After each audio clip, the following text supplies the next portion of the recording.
84,000 pesos. Yan ang dapat kinita mula sa 3,000 kilo ng hinog na manggang ito na itinapon na lang sa San Mateo, Isabela. Ayon sa may-ari ng mga mangga na si Frederick Marcos Cayaban, nakarating pa sa Metro Manila ang mga manggang itinapon. Parte raw ang mga ito ng kabuang delivery nila na 15,000 kilo. Pagdating sa Metro Manila, masyadong mahaba po ang pila dahil marami na po ang supply sa planta. Inabutan po siya ng hinog doon kasi nakulog po, ma'am. Close ban po kasi ang pinagkarga namin kaya hinog na rin. Ang ilang napili namang mangga na pwede pang kainin, ipinamigay nila. Sobra raw ang pagkalugi nila ngayon. Ang bentahan sa kanilang lugar nasa 55 pesos kada kilo lang noong Marso at bumaba pa sa 20 pesos noong katapusan ng Abril. Then after 5 days, nagbago na ho ng presyo. Naging 17, then naging 12, then ngayon po 7 pesos na lang po. 5 to 7 pesos na lang po. Ibang-iba yan sa bentahan sa Metro Manila.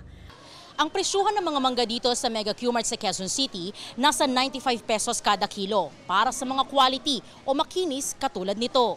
Kung hindi mabebenta ng 1 hanggang 2 araw, ibababa ang presyo sa 50 pesos kada kilo. At kung ganito na ang itsura, kulubot, sobrang hinog at 3 araw nang nakatenga sa palengke, bagsak presyo na 30 pesos kada kilo na lang ang bentahan.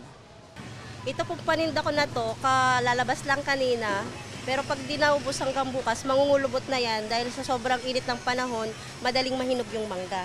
Yung iba na bebenta natin sa shake, kahit pa paano, pera pa rin yun. Yung hindi na pwede, yun ang panapon.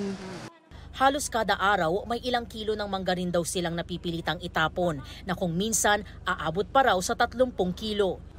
Paliwanag ng Agriculture Department, peak harvest season ngayon. Not necessarily oversupply pero ito yung panahon ng peak ng harvest. Yung nangyari sa San Mateo, Isabela, parang kamatis yan. Yung kamatis na tinatapon normally, yun yung mga panghuling stages na marami na silang harvest. Ganun din yung mangga. Every day almost nag-harvest. May mekanismo naman daw ang DA para mabawasan ang nasasayang na mga ani.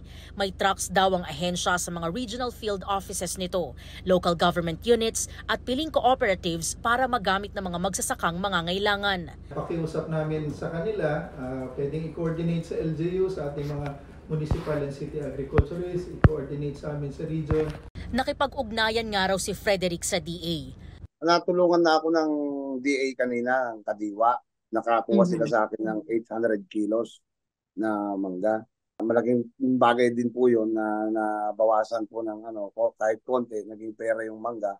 Sana raw maging regular na programa ng ahensya ang pagbili ng mga produkto ng lokal na magsasakang gaya niya para di na maulit pa ang sapilitang pagtapon ng pinagpagura nilang ani.